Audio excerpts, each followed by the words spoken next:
15 February 2026ला आलेली आहे महाशिवरात्री.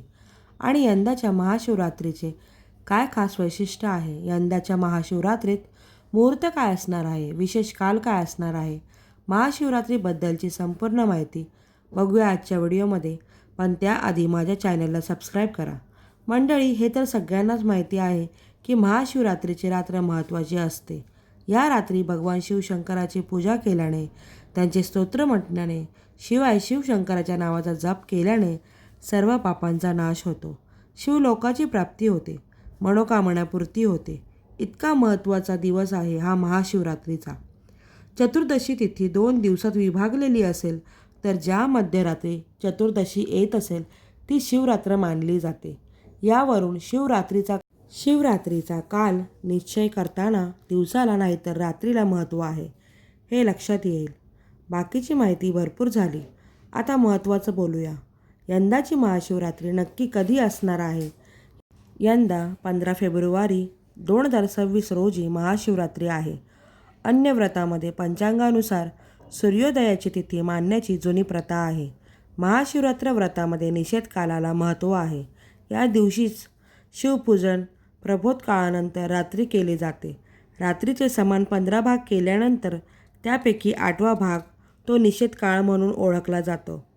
जेव्हा निषेध काळी कृष्ण चतुर्दशी म्हणजेच महिन्याच्या 15वड्याच्या 14वी तिथी असेल तिला शिवरात्र म्हणतात. माघ महिन्यात या शिवरात्रीला विशेष महत्त्व आहे आणि ती महाशिवरात्र असते. आणि यंदा जो निषेध काल आहे तो कधी असणार आहे तर 15 फेब्रुवारीला उत्तर रात्री 12:28 ते 1:18 हा निषेध काल असणार आहे. आता महाशिवरात्रीचा उपवास कसा करावा? तर माघ वद्य त्रयोदशीला तर आदल्या दिवशी एक वेळ भोजन करून राहायचं आहे. चतुर्दशीच्या दिवशी सकाळी स्नान करायचं, शिवपूजन करायचं, व्रताचा संकल्प करायचा. उपवास, पूजा, जागरण या 3 प्रमुख गोष्टींनी भगवान शिवशंकराची उपासना करायची आहे. रात्रीच्या 4थ्या प्रहरीपैकी प्रत्येक प्रहरीमध्ये वेगवेगळ्या पद्धतीने शिवपूजा केली जाते. तिला यामपूजा असंही म्हटलं जातं. पूजा करताना शिवाला विशेष प्रिय म्हणून बेल वाहिली जाते, आंबा वाहिला जातो.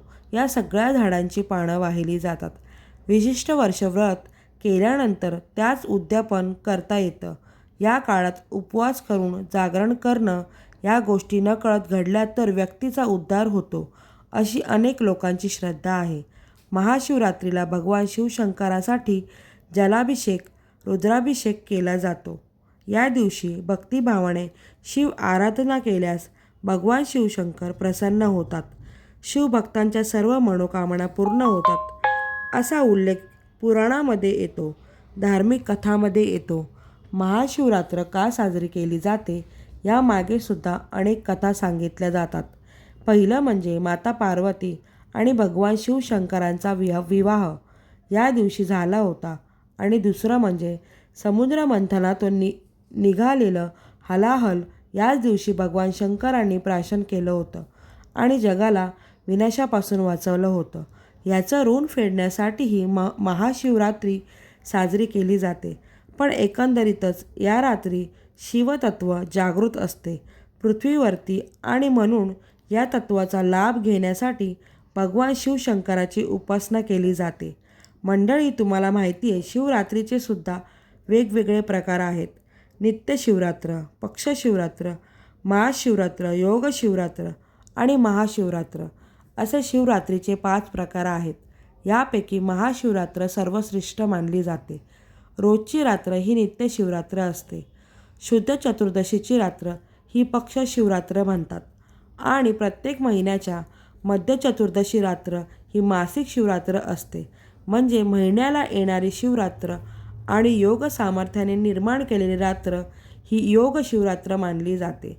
आता शिवरात्रीला जर तुम्हाला उपासना करायची असेल तर आम्ही काय करावं? अगदी सोप्या उपासना आहेत. शिवरात्रीच्या रात्री तुम्ही प्रदोष काळामध्ये भगवान शिवशंकराची पूजा करून स्तोत्र मंत्राचा पठण करू शकता. जे स्तोत्र तुम्हाला येत नसतील किंवा असतील ते तुम्ही म्हणू शकता. किंवा अगदी काही येत नसेल तर ओम नमः शिवाय या मंत्र सर्वांनाच येतो. या मंत्राचा जप जेवढा जमेल तेवढा जास्त वेळा करू शकता. शिवलीलामृत हा प्रसिद्ध ग्रंथ आहे. या शिवलीलामृतातील 11वा अध्याय तुम्ही महाशिवरात्रीच्या दिवशी पठण करू शकता. भगवान शिवशंकराच्या या शिवलीलामृत ग्रंथाला बरेच महत्त्व आहे. हा ग्रंथ परंपरागत श्रद्धा दृष्टीत आहे, म्हणून या ग्रंथातील 11वा अध्याय पठण करून सुद्धा तुम्ही उपासना करू शकता.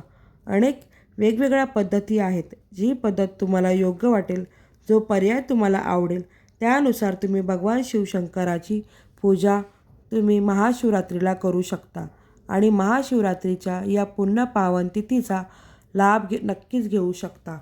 तर तुम्हाला हा माझा व्हिडिओ आवडला असेल तर तुम्ही नक्कीच कमेंटमध्ये ओम नमः शिवाय लिहायला विसरू नका.